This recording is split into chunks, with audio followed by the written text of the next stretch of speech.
장례를 준비하다라는 제목으로 마가복음 14장 1에서 11절 말씀 나누도록 하겠습니다.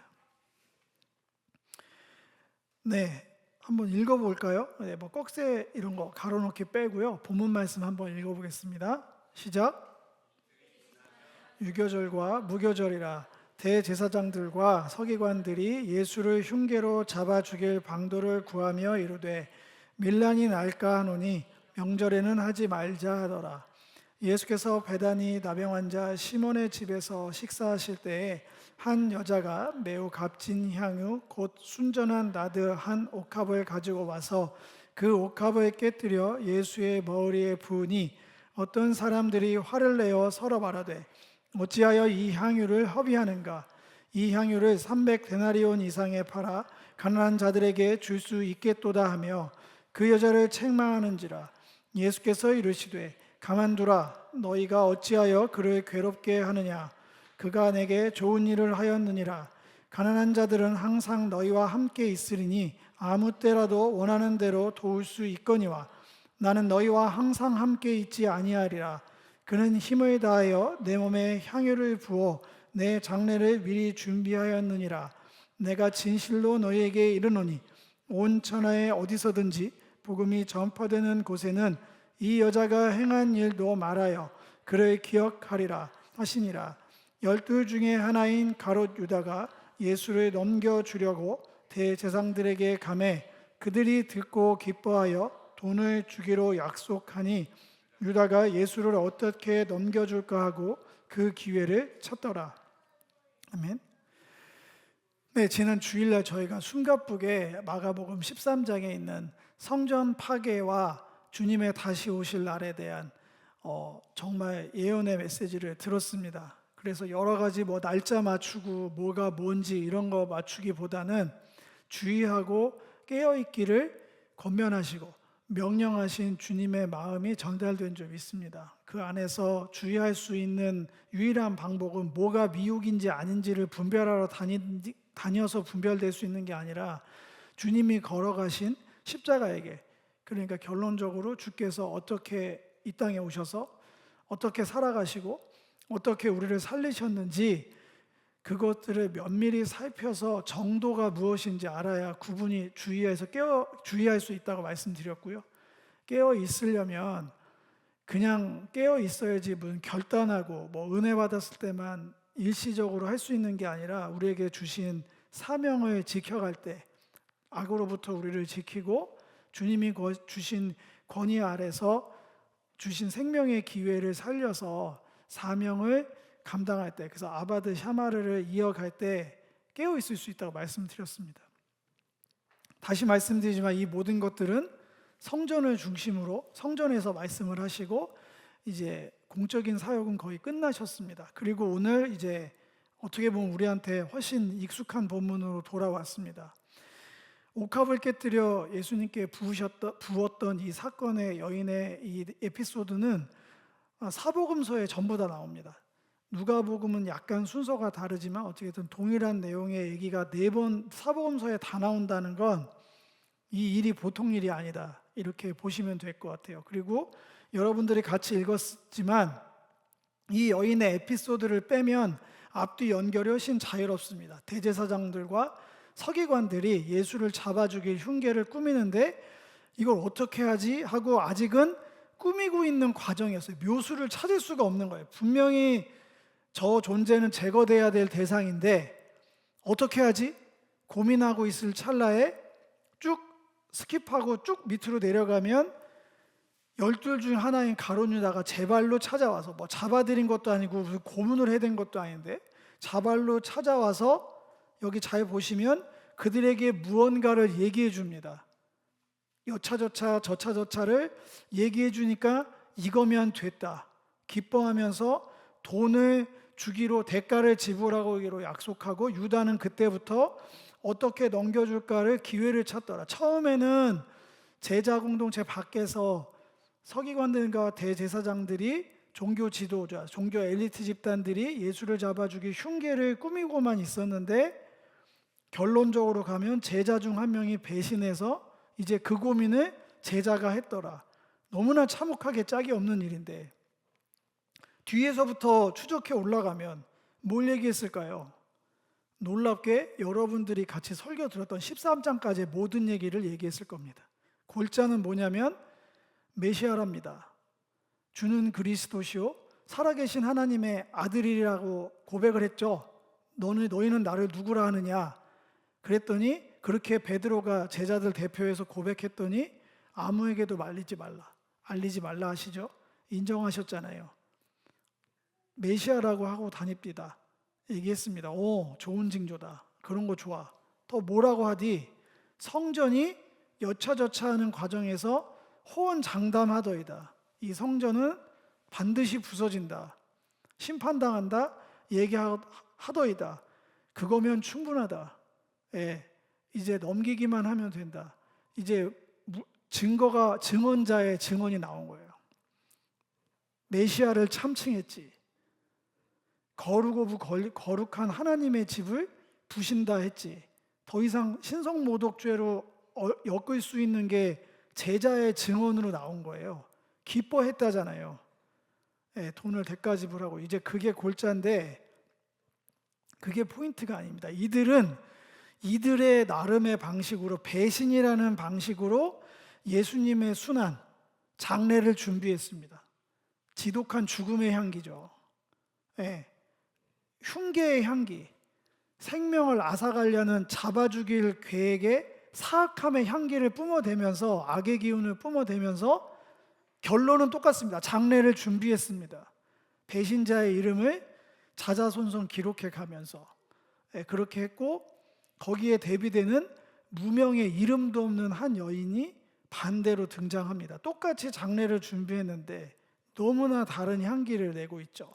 그 얘기를 나누고자 합니다. 먼저 이들이 이제 몇 주에 걸쳐서 배경이 될 만한 유교절, 무교절, 초실절까지 이 절기 얘기가 전면에 내세우면서 우리가 굉장히 익숙한, 왜냐하면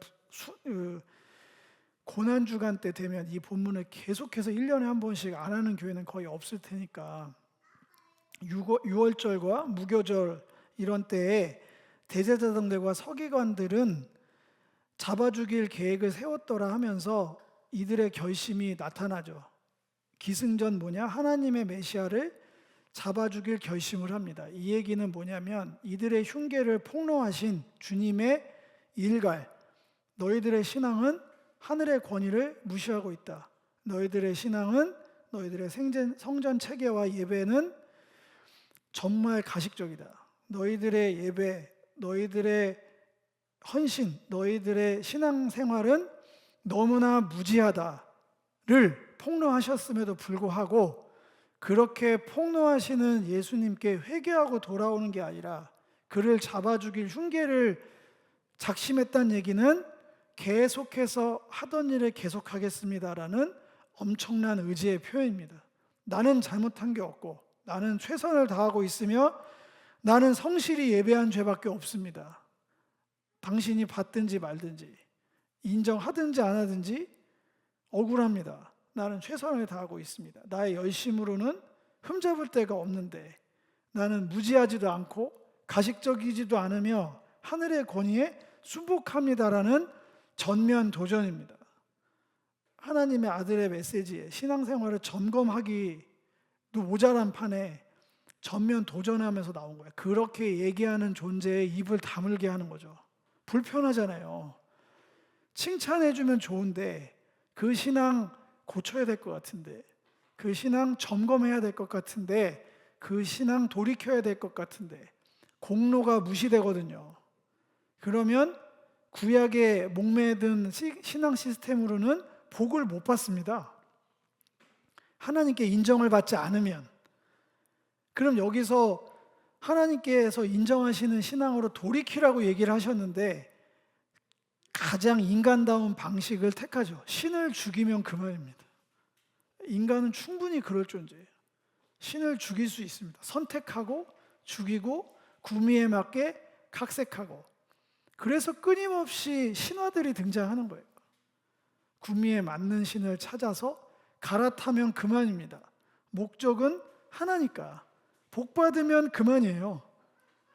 이 땅에서 잘 되고 죽어서도 더 잘 되고 수지 맞는 장사죠. 이 땅에 고생하고 죽어서 잘 되는 것도 괜찮아, 할만해. 근데 그게 아니라 이 땅에서 무병장수 부귀영화 만사형통, 죽었는 데는 천국, 할만하잖아요. 그러니까 이런 신이 있다고 그러면 언제든지 갈아 끼는 거죠.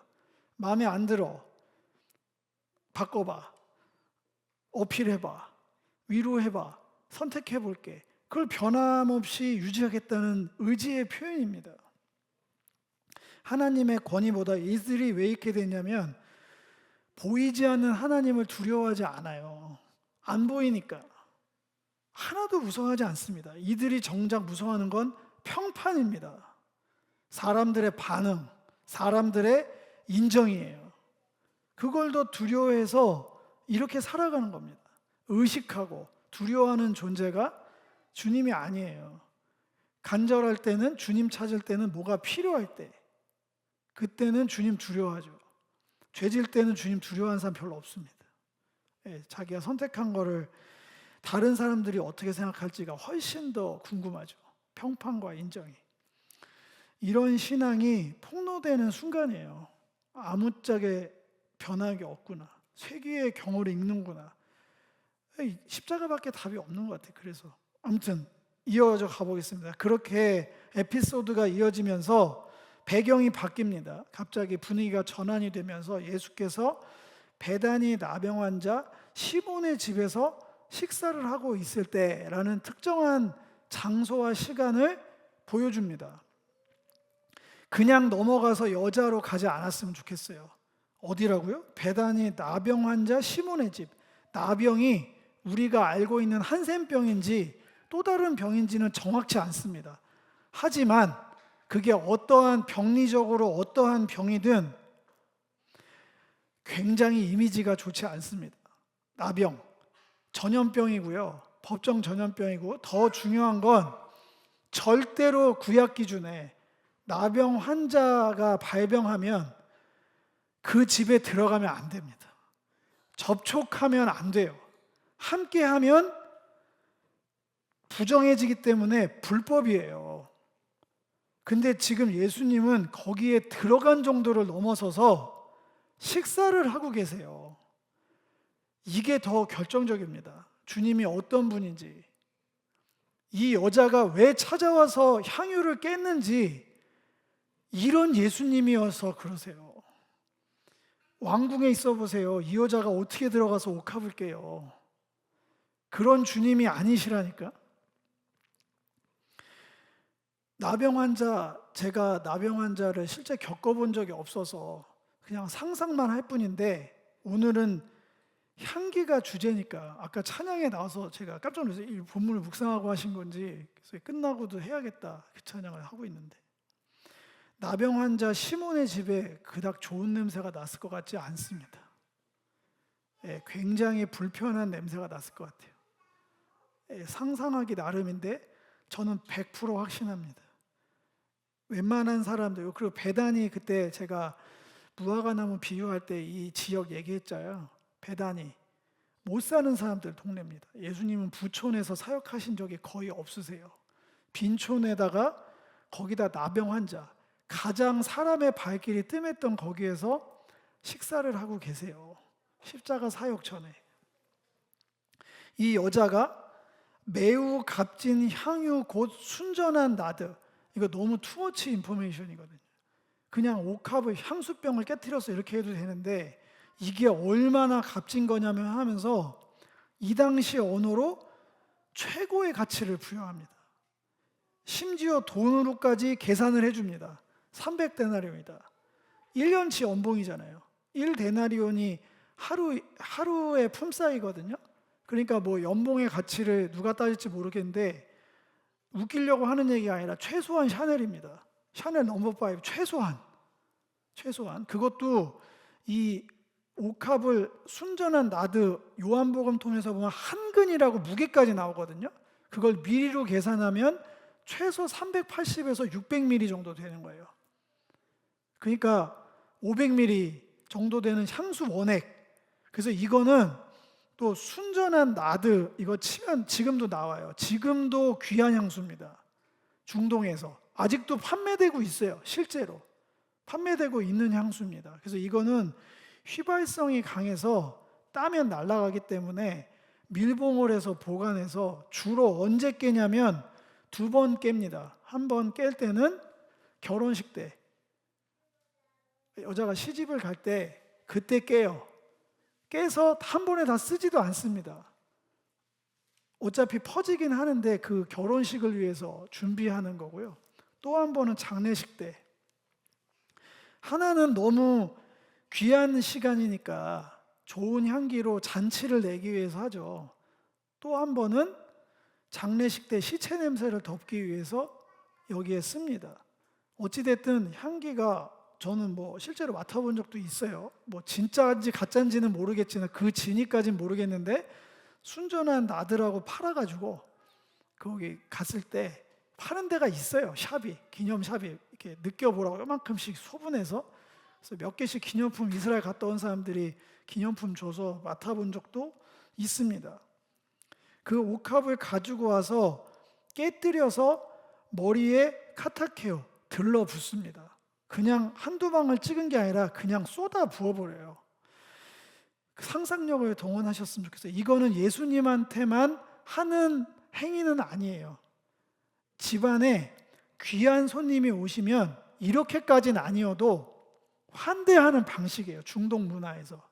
발을 씻기고요. 집안에 들이면 먼지가 묻어 있잖아요. 귀한 손님 오셨을 때만 그렇게 하는 거예요. 발을 씻기고 옷도 내어주고 그리고 향유를 부어서 존귀한 손님이 오셨습니다라고 환대하는 마음을 극진히 그렇게 표현하는데, 지금 이 여자는 과해도 이렇게 과할 수가 없어요. 지금 대충 환산해서 3,000원짜리 이 향수병을 들러 부어버린 거예요. 한두 방울만 떨어뜨려도 몇 시간 간다는 그 진한 향기를 머리부터 발끝까지 쏟아 부어버린 겁니다. 이 시간부터 이제 패션 오브 크라이스트 영화 보시면 그 순환 24시간이 곧 나가, 이건 이틀 전이니까 예수님이 이 사이에 전신 목욕으로 이 향기를 완전히 벗겨내지 않았다면 제 생각에 이 향기는 십자가에 달려 돌아가실 때까지 계속 났을 겁니다. 은은하게 피와 땀으로 섞여서 희석은 됐겠으나 지울 수 없었을 거예요. 무슨 맨날 뭐 십자가 지기 전에 뭐 이렇게 씻고 다니시진 않았을 거 아니에요. 상상을 해보시라고. 이 여자는 그 장내에 또 이 기름 붓는 게 또 바르는 게 그 전까지 이 향기로 죽음의 향기를 다 덮었어요. 이거는 아까 대비하면 완전한 생명의 향기예요. 그냥 문학적으로만 봐도 너무너무나 아름다운 장면인데 거기에 예수님께서 의미 부여를 훨씬 더 많이 하고 계십니다. 어떤 사람들에겐 이 여인의 이 행위가 책망받아 마땅할 비난의 내용입니다.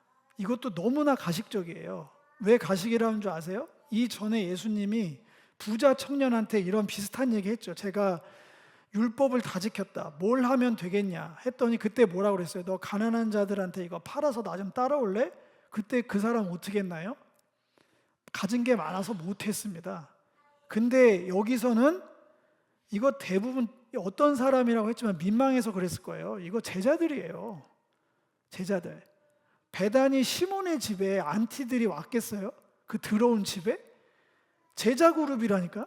제자 그룹 애들도 이렇게 보는 거예요. 야, 저 돈으로 저거라지. 우리도 그런 거 많습니다. 누가 뭘 하면은 야, 저거를 저렇게 해서 저렇게 하지, 나 같으면 저렇게 하는, 뭐 이런 얘기 그냥 흔하게 막 하는데 여기서도 그 양에 대해서 야, 해도 그건 너무 가는 거잖아. 적당히 해야지, 적당히. 그걸 저렇게 한 방에 다 버려버리면 어떻게 한 사람한테. 300데나리온에 갇히면은 가난한 자들 몇 명은 인생 고쳐주겠다. 이렇게 논리를 갖다 댑니다. 허비한 양에 대해서 얘기를 하죠. 이 여자의 행한 일을 예수님께는 굉장한 칭찬으로 예수님께서 그렇게 책망하지 마라. 이건 엄청나게 칭찬받을 행위다 얘기하면서 이 행위에 대한 의미, 질적인 어떠함에 대해서 칭찬합니다. 이게 양에 대한 얘기는 절대 아닌 게 뭐냐면 두렙돈 과부 얘기가 직전에 나오잖아요. 두렙돈 과부는 이 정반대 코드거든요. 똑같은 여인이 드린 건데 오늘 여인이 드린 거는 너무너무나 어마어마한 가치가 있는 1년 연봉을 그냥 한 방에 주님께 드린 경우고, 과부의 두렙돈은 정확하게 정반대로 가장 적은 1데나리온에, 그러니까 하루 품삯의 100분의 1이니까 3,000원, 이 사람은 3천만 원. 둘 다 양이 아닌 거죠. 주님이 보신 건 부자들의 많은 돈을 가치 있게 여기지 않으시는 분이셨어요. 과부의 두렙돈이 가장 많았다. 여기에서는 가장 많은 양을 보신 게 아니라 이 사람이 한 행위입니다. 중요합니다. 제가 묵상을 해봤어요. 왜 이런 귀한 이름을 또 온 천하에 이 행위가 기억된다고 하셨으면서 이름을 명기 안 하셨을까? 가롯 유다는 묻지도 않았는데 가롯 유다 콕콕콕콕 집어서 이름을 명기를 해놓고, 무명의 한 여인이잖아요. 행위에 집중시키신 거예요. 이 여자 이름 기억하는 게 중요한 게 아니야. 이 여자는 서운해하지 않을 거예요. 예수님의 손바닥에 새기셨을 거라고 저는 확신합니다. 손바닥에 새기신 이름이에요. 우리가 기억하고 이 이름을 몰라도 아무 소외감 들지 않습니다. 여러분들도 서운해하거나 동정해 주지 마세요. 이 여자는 전혀 그런 것과는 거리가 멀게 아마 엄청난 존귀한 자로 영원토록 주님께 칭찬받을 행위를 한 거니까, 주님께서 이름을 가리시면서까지 이 여자의 행위에 집중시키신 거예요. 저는 거기에 주목해서 다음 얘기들을 나누고자 합니다. 예수님이 설명을 해줍니다. 먼저 사람들의 그 차가운 시선을 수정시켜 주십니다. 가난한 자들을 향한 섬김의 기회는 너희의 인생 전체에 걸쳐서 얼마든지 있다. 얼마든지. 근데 다 때가 있는 거야. 이때에는 이걸 해야 돼. 다시 말하면 이 여인의 헌신을 똑같이 할 수 있는 기회는 우리한테 절대로 주어지지 않습니다. 예수님이 다시 내려오셔서 십자가 지실 일이 없기 때문에 그래요. 이 여자의 헌신은 이 여자만 할 수 있었던 단회적인 사건이에요. 다 때가 있는 거예요. 저는 우리에게 적용하면 우리도 이걸 똑같이 흉내낼 기회는 없어요. 없을 거예요. 여러분들 인생에 없어요. 예수님이 다시 오셔서 십자가를 지신 일이 없기 때문에 그렇게 말씀드리겠습니다. 그러나 여러분들에게도 여러분들의 결정적인 헌신의 기회가 있을 겁니다. 주님께 전부 다 드려질. 자, 넘어가고, 가난한 자들을 향한 섬김은 우리에게 보편성으로 맡기신 사역이에요. 얼마든지 너희들이 사는 그 시대가 어떤 시대든 어디에서 살든 반드시 너희 섬김이 필요한 자들은 항시적으로 있다. 그 일 계속해. 보편적으로. 그러나 특별하게 일시적으로 해야 될 때가 있어. 이거랑 비슷한 본문이 뭐가 있냐면, 금식할 때 신랑이 오면 왜 금식을 하냐. 지금 먹어야지, 잔치를 누려야지. 단 신랑이 떠나가면 그때는 금식해야 돼. 신앙도 마찬가지예요. 누리게 하실 때는 누리셔야 됩니다. 누림의 시간에 이래도 되나? 거기서 갑자기 심각해서 놀지 마세요. 왜 웃고 떠들어? 기도해야지. 이거 오바라니까? 반대로 마냥 즐거워. 헌신할 때는 해야 됩니다. 예배 드릴 때는, 금식이 필요할 때는 극단적으로 멈춰서서 드려야 돼요. 때를 구분해야 돼요.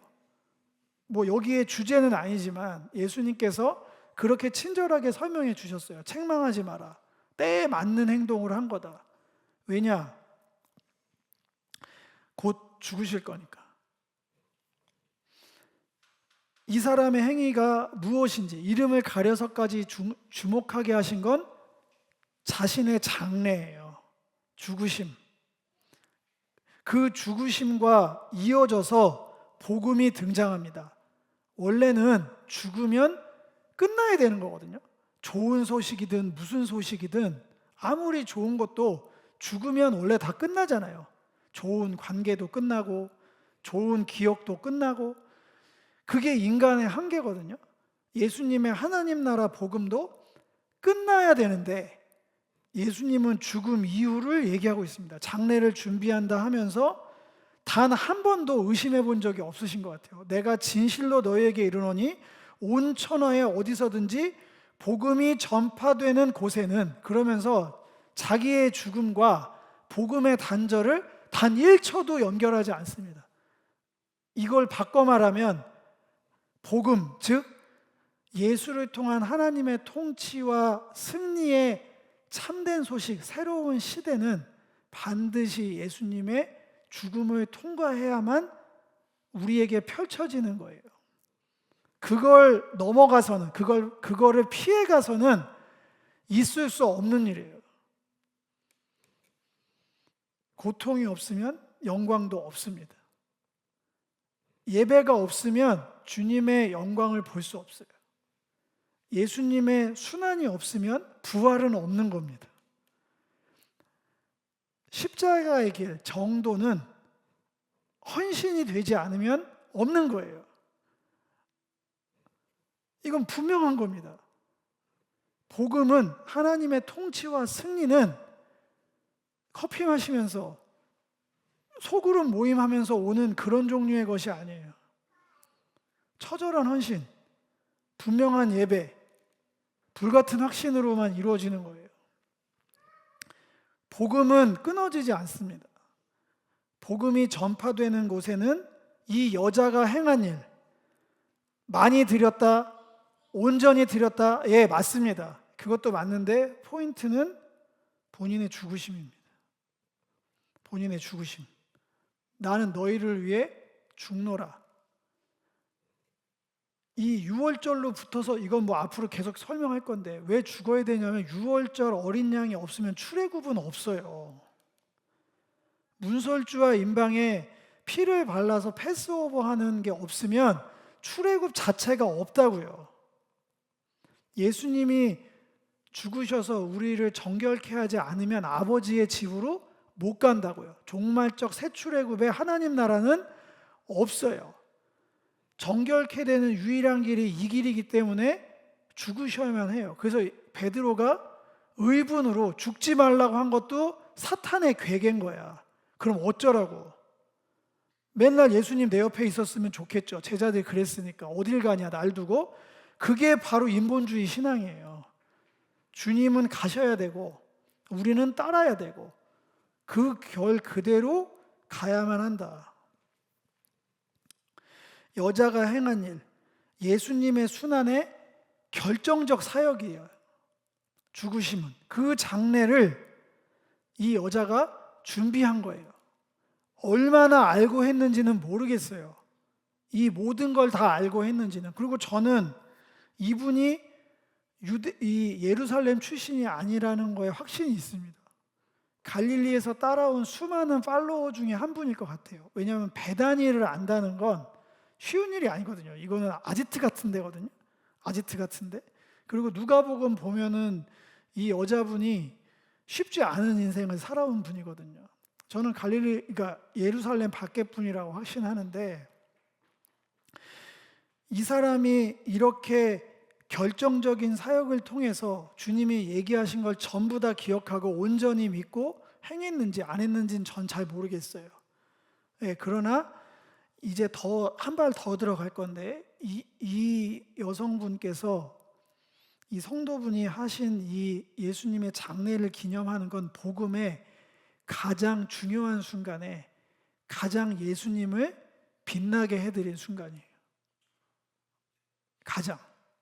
왜 그러냐면 이제 뒤에 얘기를 해볼게요. 무명한 한 여인의 300데나리온, 12 중, 그러니까 제자 중 하나인 가룟 유다의 은 30세겔. 은 30세겔이라는 건 안 써 있는데요. 예, 마태복음 26장 15절에 써 있습니다. 이들이 은 30개 주고 꺼져 이렇게 했거든요. 그냥 이렇게 해버리고 말았어요. 참고적으로 은 30세겔은 여러분들 많이 설교통에 들었겠지만 구약 기준으로 남자 종, 소에 바쳐 죽은 남자 종의 몸값입니다. 뒤에부터 얘기할까요? 모든 것을 버리고 따랐던 가룟 유다의 배신의 이유, 아까 설명드렸습니다. 메시아인 줄도 알았고요. 성전이 지금 신앙 체계가 반드시 무너질 거라는 것도 알았어요. 그런데도 배신을 했어요. 왜 그랬을까요? 자기가 원하던 그림이 아니거든요. 자기가 원했던 거는 세상을 호령하는 메시아였어요. 성전을 위대하게 올려놓는 메시아였다고. 세상에서 가장 아름답게 빛나게. 근데 그거를 부시겠다. 나는 죽어서 없어지겠다. 못 받아들인 거예요. 내 열망을 채워줄 메시아가 아니니까 그 순간 모든 걸 버리고 따랐던 사람조차도 에이, 그냥 천한 종놈이네, 이렇게 돼버린 거죠. 그 순간 베다니 시몬의 집에서 식사하시던 예수님은 가룟 유다에게 흔한 소에 바쳐 죽은 종의 수준으로 끝난 거예요. 주님이나 그리스도나 왕이 아니라고요. 그 사람 인생에, 가룟 유다의 인생에게 예수님은 그 정도 값어치밖에 안 됐어요. 이 여인은 반대입니다. 할 수 있는 최선을 다하는 무명의 여인의 극진한 환대, 나병 환자와 겸상하시는 그 예수, 너무나 눈물이 나는 거죠. 그러면서 가장 귀한 존재로 향유를 쏟아 부었습니다. 그 순간 나병 환자 시몬의 집은 어떻게 되는 줄 아세요? 예수님이 가장 귀한 존재로 올라가면 그대로 그 시몬의 집도 격상되는 거예요. 내가 예수님을 어떻게 알고 섬기느냐가 그래서 제가 제일 중요하다고 그랬잖아요. 내가 예수님을 하늘의 모든 권세를 이양받으신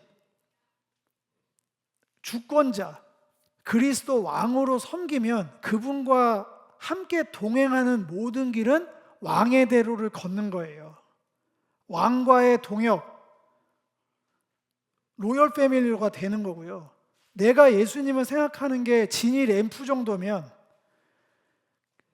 경산 갓바위나 그냥 흔해 빠진 얻어 걸리는 행운의 부적 정도면 여러분들 인생은 그냥 예수는 로또 한 장 값어치밖에 안 되는 거예요. 그거보다도 안 될 수도 있어요.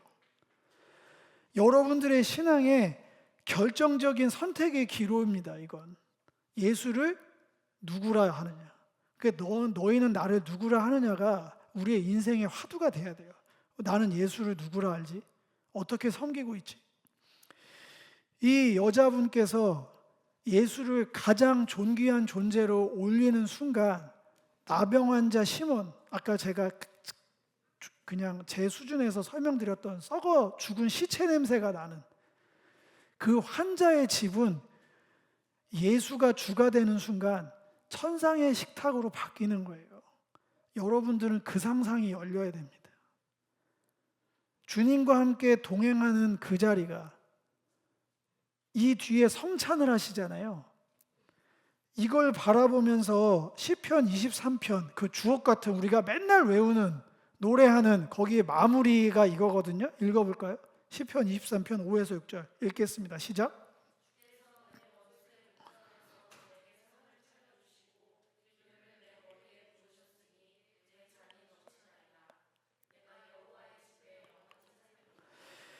여호와의 집이 어딘가요? 성전입니다. 제가 지금 몇 달째 이야기를 하고 있나요? 여호와가 계신 곳, 여호와의 집이 성전이에요. 다른 이견이, 그거랑 이거랑 아직도 다르면 유튜브에 올려줬으니까 또 들으세요. 헷갈리시면 안 돼요. 내가 여호와의 집에 영원히 살리로다. 성전이 밥 먹는 데가 바뀌는 거예요. 원수의 목전에서 내게 상을 차려주시고 기름을 내 머리에 부으셨다. 내 잔이 넘치나이다. 예수님께 이 여인이 부은 거를 또 어떤 분들은 이제 예수님께 기름을 부었다고 이렇게까지도 얘기하시는데 단어가 달라서 내가 그렇게까지 과하게는 안 하겠으나 영적인 눈으로 이 여인의 행위로 이 자리가 격상이 되면서 시편 23편 5, 6절이 그대로 성취가 된 거예요. 원수의 목전에서 이제 이 사람들은 예수를 잡아 죽일 흉계로 이렇게 돼서 이제 됐다, 끝났다, 유레카를 외치는 원수의 목전에서 정작 예수님은 두려워 떠는 게 아니고요, 주님이 베푸시는 성만찬이 요 바로 뒷얘기에 나오잖아요. 이제 성만찬 자리에서 기름을 부어서 축제로 바꾸셨어요. 성만찬은 예수님의 정말 슬픔 당한 예수님을 기념하는 자리이자 그 즉시 천상의 식탁 위로 바뀌는 거예요. 허황된 아버지의 집을 그냥 따로 또 떼지 마시고 성전에서의 예배의 삶과 똑같은 겁니다. 주의 목전에서 주와 겸상하고 환대의 식탁을 누림이 가장 완성된 예배 형태예요.